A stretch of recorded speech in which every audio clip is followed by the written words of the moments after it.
exempt versus non-exempt employees.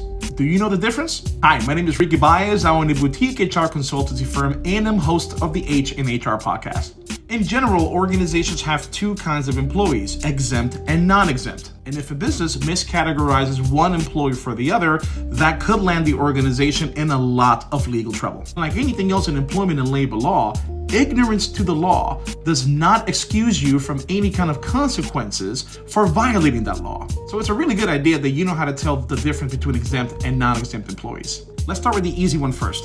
Non-exempt employees. Non-exempt employees must be paid at least minimum wage, paid an hourly rate, and eligible for overtime pay. Meaning that any time they work above and beyond 40 hours in 1 week, they get paid time and a half. If they work 35 hours in that week, they're only gonna get paid for those 35 hours. Exempt employees are different. Exempt employees are not eligible for overtime. Generally, they get paid a salary, meaning that they receive the same amount of pay each pay period, whether they work 30 hours or 45 hours in that week. There are three main exemption categories, which are executive, professional, and administrative. There's a few more out there, but in general, these are the main three. In order for you to figure out which employees you have to put them through a 3-tier test.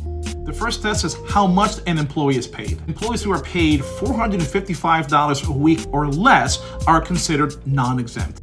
The second test is how they are paid.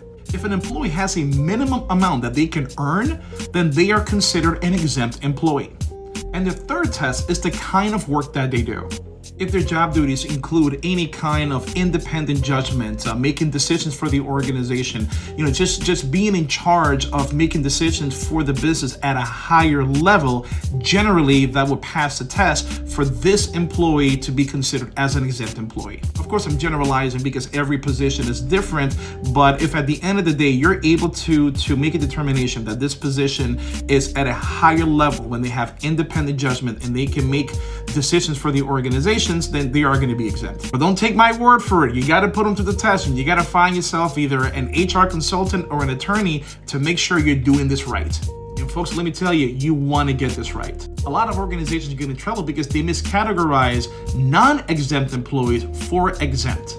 And organizations sometimes do that on purpose so they don't have to pay overtime, but highly illegal. So don't fall into that trap. Get yourself an expert that can help you decide who's who. Hope this helps.